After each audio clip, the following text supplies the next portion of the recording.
Bismillahirrahmanirrahim. Assalamualaikum warahmatullahi wabarakatuh. Pada hari ini kita akan sambung tajuk yang lalu, iaitu solat berjemaah pengikat hati. Sebelum kita pergi lebih jauh, mari kita lihat standard pembelajaran yang perlu murid capai pada hari ini. Pada hari ini, standard pembelajaran yang murid perlu capai ialah menjelaskan kedudukan imam dan juga makmum ketika menunaikan solat berjemaah. Okey, so hari ini kita akan capai satu standard sahajalah. Okey, seterusnya tajuk kecil kita pada hari ini adalah kedudukan imam dan juga makmum. Di mana slide ini Ustazah bersumberkan daripada buku teks tingkatan 2 dan juga buku ensiklopedia terbitan Telaga Biru. Okey, kita lihat kedudukan yang pertama, di mana posisi makmum sendirian berada di sebelah kanan imam. Okey, kalau kita lihat pada posisi ini menunjukkan bahawa ada seorang imam dan juga ada seorang makmum. Okey, apabila satu jemaah itu hanya terdapat seorang imam dan juga seorang makmum lelaki, hendaklah makmum tersebut berada di sebelah kanan imam, tetapi sedikit ke belakang. Okey, boleh lihat di dalam gambar ini. Okey, ini berdasarkan tindakan Rasulullah yang mengalihkan Abdullah bin Abbas yang berada di sebelah kirinya ketika bersolat jemaah bersama. Okey, seandainya harus makmum berada di sebelah kiri imam, pasti Rasulullah tidak akan mengalihkan Abdullah bin Abbas. Di mana Abdullah bin Abbas menceritakan, okey, Rasulullah berdiri mengerjakan solat, lalu saya berdiri di sebelah kirinya dan baginda lantas memegang telinga saya dan mengalihkan saya ke sebelah kanannya. Okey, riwayat daripada Al-Bukhari. Okey, ini jelas menunjukkan bahawa makmum lelaki yang bersendirian lebih afdal berada di sebelah kanan imam. Tetapi sekiranya makmum berada di sebelah kiri, solatnya tetap sah. Hukumnya hanyalah makruh. Okey, kita lihat kedudukan yang kedua. Kedudukan yang kedua ini adalah dua ataupun lebih makmum. Okey, jika kita lihat terdapat dua orang makmum ataupun lebih, hendaklah mereka ini berada di belakang imam semuanya. Okey, maknanya kalau ada dua orang ataupun tiga orang, bagi imam lelaki dan juga makmum lelaki, maka mereka akan berada di belakang imam. Okey, boleh lihat di dalam gambar ini. Okey, ini adalah berdasarkan daripada laporan Jabir bin Abdullah bahawa saya datang kemudian berdiri di sebelah kiri Rasulullah. Lalu baginda memegang tangan dan mengalihkan saya sehingga berada di posisi sebelah kanannya. Setelah itu, Jabbar bin Shaq datang dan berwuduk, kemudian berlari di sebelah kiri Rasulullah. Lantas baginda memegang tangan kami berdua dan mendorong kami sehingga kami berada di belakang baginda. Okey, berdasarkan hadis riwayat Muslim ini menjelaskan bahawa tindakan Rasulullah itu meminta dua makmum tersebut berada di belakang baginda.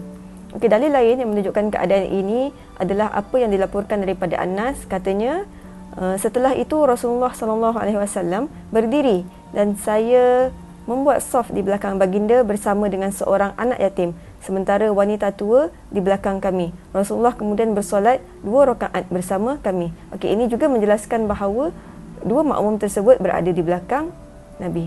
Okey, kita akan berpindah ke kedudukan yang ketiga, iaitu posisi seorang wanita ataupun sekumpulan makmum wanita di belakang makmum lelaki. Okey, apabila terdapat seorang makmum wanita ataupun sekumpulan makmum wanita berjemaah bersama dengan imam lelaki dan juga sekumpulan lelaki, mereka hendaklah berada di belakang saf makmum lelaki.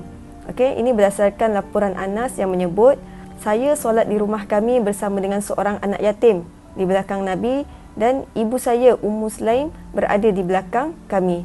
Okey, ini riwayat daripada Al-Bukhari. Okey, jika lihat gambar ini, makmum wanita dengan seorang makmum lelaki. Okey, di mana makmum lelaki itu akan berada di sebelah kanan, belakang sedikit, dan makmum wanita akan berada di belakang makmum lelaki.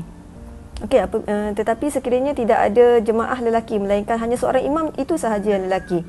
Okey, kemudian jemaah itu hendaklah berada di belakang imam. Okey, sekiranya jemaah wanita itu lebih ramai, perkara ini tidak menimbulkan fitnah, tak apalah. Tapi sekiranya jemaah itu hanya seorang wanita dan imam itu hanya seorang lelaki, maknanya ada dua orang sajalah, maka perbuatan itu hendaklah ditegahlah kerana boleh menimbulkan fitnah, melainkan mereka itu suami isteri lah. Okey, kalau kita lihat di dalam gambar ini, kita dapat lihat seorang imam lelaki dan juga jemaah makmum lelaki dan juga jemaah makmum perempuan. Okey, ini biasalah situasi yang kita lihat apabila berada dekat masjid ataupun dekat surau. Okey, posisi yang seterusnya iaitu posisi seorang makmum wanita berada di belakang imam lelaki. Yang ini yang sudah ceritakan tadilah, sekiranya mereka itu suami isteri ataupun mereka itu adik-beradik, tak apalah. Okey, apabila seorang wanita menjadi makmum kepada seorang lelaki, dia hendaklah berada betul-betul di belakang imam tersebut. Okey, kedudukannya maknanya wanita tersebut berada di belakang imam lelaki. Antara dalil yang merujuk kepada situasi ini, katanya setelah itu Rasulullah berdiri sedangkan saya membuat saf di belakang baginda bersama dengan anak-anak yatim. Sementara wanita tua di belakang kami, Rasulullah bersolat 2 rakaat bersama kami kemudian kembali. Okey, menurut Imam Ibnu Abdul Al-Bar, ulama berpendapat disunatkan seorang wanita hendaklah bersolat di belakang seorang imam lelaki dalam satu barisan. Namun ada pendapat menyatakan kedudukan makmum wanita di bahagian kiri imam. Okey, tapi kedua-dua pendapat ini boleh digunakan.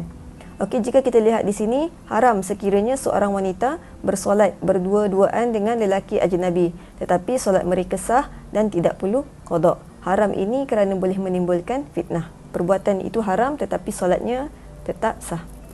Okey, kita beralih pula kepada kedudukan yang berikutnya. Okey, di mana posisi seorang makmum wanita bersama dengan imam wanita.